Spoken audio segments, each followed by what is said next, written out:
État des lieux de violence au Mali, la lutte contre le terrorisme, les conséquences des violences. Autant de questions qui seront débattues le samedi 29 juin 2019 à l'hôtel Mondé à partir de 10h dans un numéro spécial du Club de la presse de la Radio Clédou.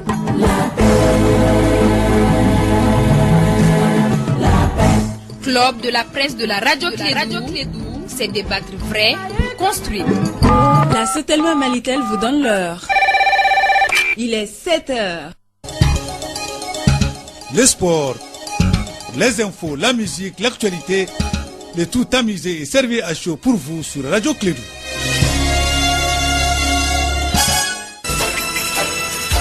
Radio Clédou, le journal avec Sotelma Malitel. Oui, le journal de Radio Clédou est soutenu par la Sotelma Malitel. Radio Clédou, c'est débattre vrai pour construire notre nation, le Mali. Le Mali qui est en danger, mesdames et messieurs, debout. Alors tous unis, main dans main pour bâtir ce grand pays qui a besoin de tous ses fils valeureux et dignes. C'est l'heure du combat et du sursaut national. Bienvenue à vous tous, nous sommes vendredi de paix et de prière.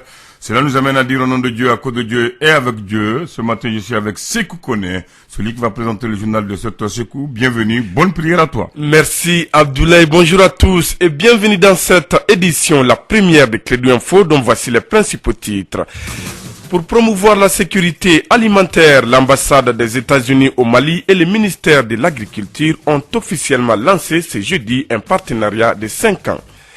Le président tunisien Béji Caïda Essebsi a été hospitalisé en urgence. Pour l'heure, il n'y a pas de vacances du pouvoir, ont indiqué les chefs des blocs parlementaires après une entrevue. Notre invité de ce matin est Abdoul Fala du projet IRLI. Il nous parlera de l'importance d'investir dans le secteur agricole pour offrir des opportunités d'emploi aux jeunes maliens.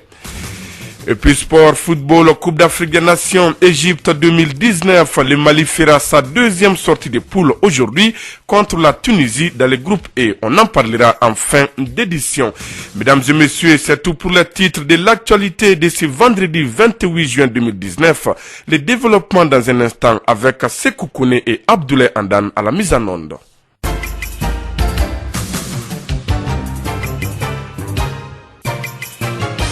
Une fois de plus, bonjour et merci d'avoir choisi les réseaux Clédou pour vous informer. Trouver des solutions aux différentes crises qui se passent actuellement au centre du Mali, c'est l'objectif du pôle politique de consensus PPC. L'information a été donnée mercredi lors d'une conférence de presse au siège du dit parti. La population malienne doit prendre sa destinée à main. Écoutons Jean-Mille Bittard, président du pôle politique du consensus PPC, au micro de notre reporter Étienne Nyari. Nous disons que nos populations doivent prendre en main aujourd'hui cette destinée qui est la nôtre et c'est tous ensemble que nous pourrons réussir. Ce n'est pas le moment des parjures, ce n'est pas le moment des injures, ce n'est pas le moment des guéguerres. Aujourd'hui, c'est à l'unisson. Le peuple malien dans son intégralité doit se dire aujourd'hui plus que jamais. Ce n'est pas une histoire de personne, ce n'est pas une histoire de dirigeants, mais c'est une question de survie. Nous devons survivre. Le Mali doit vivre, le Mali doit rester éternel. Et rester éternel, cela a besoin en tout cas de l'implication de tous les Maliens. Et nous devons donner le meilleur de nous-mêmes. Et aujourd'hui, la proposition que nous venons de faire, peut-être c'est une proposition parmi tant d'autres. Mais nous estimons aujourd'hui qu'il est grand temps en tout cas soit de revoir les anciennes signatures et de donner des mandats plus concrets ou d'aller à une rupture et de nous focaliser sur une grande puissance militaire qui pourrait assurer notre sécurité en attendant que nous faisons face à d'autres sécurités qui sont des sécurités alimentaires, qui sont des sécurités d'éducation, qui sont des sécurités en tout cas de santé, etc., etc. Maître Jean-Mille Bittard, président du pôle politique du consensus PPC, interrogé par Étienne Nyari. L'ambassadeur des États-Unis d'Amérique au Mali, Denis B. Hankins, et le ministre de l'Agriculture, Moulay Hamed Aboubakar, ont officiellement lancé le partenariat États-Unis-Mali, renouvelant pour 5 ans la stratégie visant à promouvoir la sécurité alimentaire. L'événement tenu à l'ambassade des États-Unis à Bamako a mis en lumière hier les activités de la nouvelle stratégie qui renforceront la résilience et la croissance agricole et amélioreront la nutrition pour des millions de Maliens, notamment dans les régions de Sikasso, Koutiala, Bougouni, Mopti et Tombouctou. Le Mali est l'un des 12 pays partenaires sélectionnés par les États-Unis pour cette nouvelle phase de l'initiative Feed the Future du gouvernement américain. Écoutons respectivement l'ambassadeur des États-Unis au Mali et le ministre de l'Agriculture. L'exportation, cette année, il y aura une année record en termes de production de coton. On veut une grande augmentation de production de anacarde. Alors, les produits qui sont faits principalement pour l'exportation, avec lesquels le gouvernement peut gérer des revenus pour réinvestir dans les projets du gouvernement. Mais aujourd'hui, on parle aussi du secteur nutritionnel. Et maintenant, on a vu depuis 2012 les grands avancements. Alors si ensemble, nous pouvons utiliser les outils d'agriculture pour gérer des opportunités, c'est l'un des méthodes de faire face à toutes les questions de sécurité dans notre pays. Je vais rappeler une seule chose avant de partir, c'est que tout ce qu'on peut faire ici, on peut le faire partout dans le pays. La preuve, c'est qu'après la région de Ségou, comme Excellence l'a dit, c'est la région de Tombouctou qui vient en deuxième position dans la production du riz. Et je sais que une des meilleures qualités de riz est produite à Tombouctou. Gao n'en parlons pas. Alors, très chers partenaires, nous comptons beaucoup sur vous. Le terrain, nous ne comptons pas le laisser au Satan. Nous allons l'occuper pour le développement de l'économie de notre pays.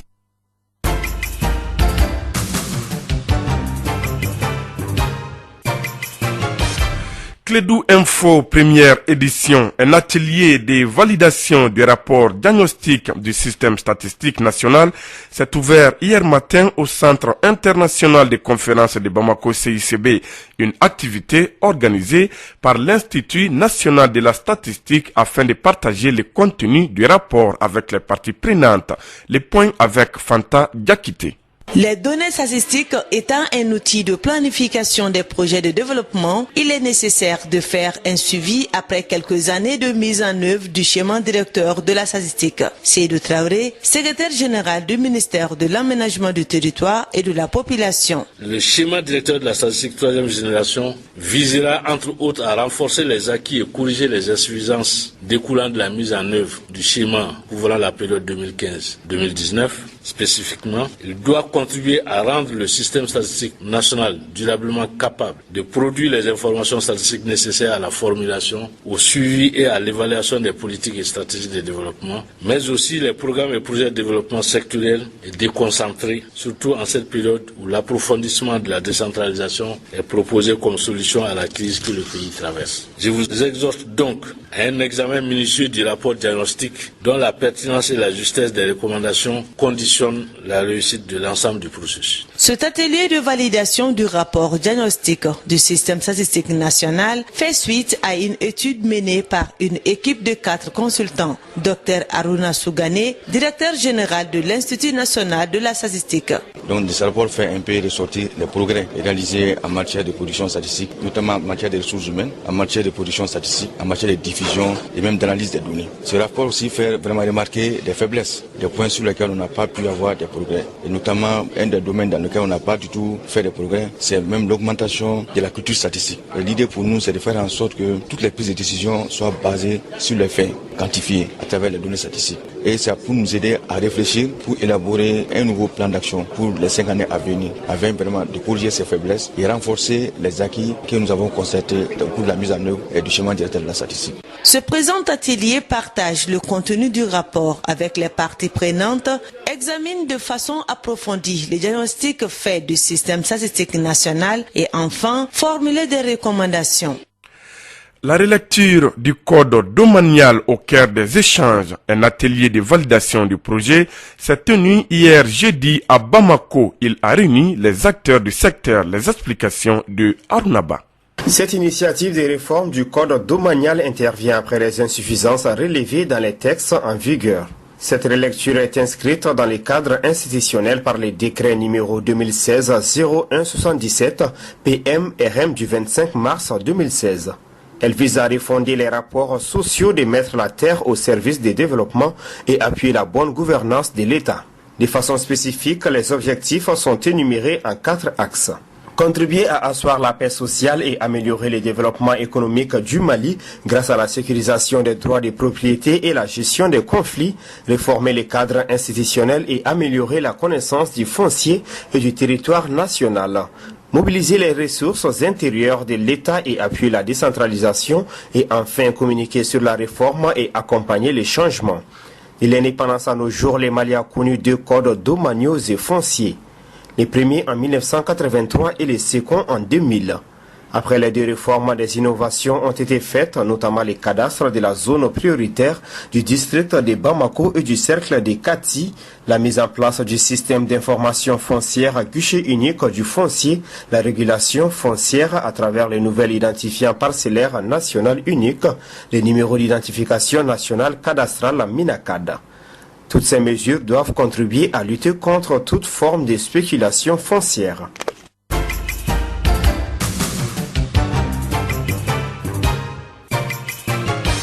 Clédou Info, première édition, 7h passées de 12 minutes à Sikasso, place à présent à l'actualité internationale.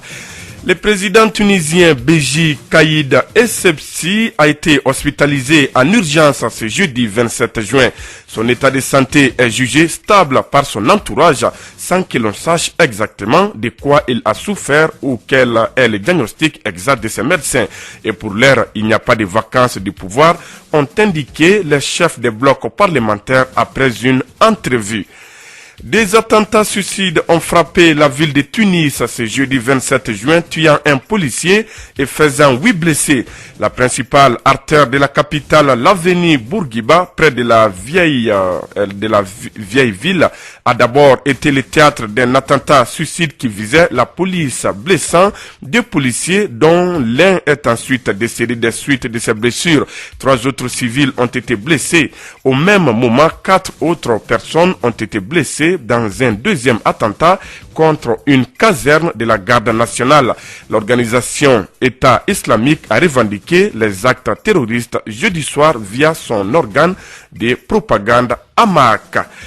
Au Soudan, la population attend avec impatience l'issue du bras de fer entre les militaires au pouvoir et l'opposition. Une communauté en particulier regarde avec inquiétude les déroulements politiques. Les habitants du Darfour, province de l'ouest du pays, victimes d'atrocités pendant la guerre dans les années 2000. Restons au Soudan, l'ex-président Omar el-Béchir est recherché par la Cour pénale internationale pour crimes de guerre, crimes contre l'humanité et génocide au Darfour. Mais ces mêmes généraux qui ont lâché el-Béchir le mois dernier sont eux accusés d'avoir participé à cette guerre comme le numéro 1 du régime, le général Abdel Fattah al-Burhan et son second, le général Mohamed Hamdam Dogolo dit Emeti. Ce vendredi à Osaka, au Japon, les membres du G20 doivent discuter de la réforme de l'Organisation mondiale du commerce OMC, une tâche d'autant plus urgente que les tensions commerciales ont encore affaibli l'institution régulatrice du commerce. Son organe d'appel, sorte de Cour suprême qui règle les différends entre États membres, est en sursis faute de renouvellement de ses juges.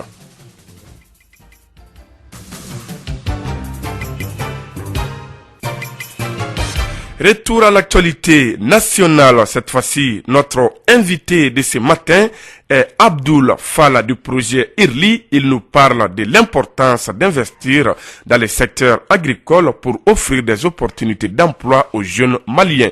Il se base sur les résultats des programmes des partenaires et des bénéficiaires de FEED de Future. Il est interrogé par notre reporter Kassim Traoré. Monsieur Fall, bonjour. Bonjour. Vous pouvez vous présenter?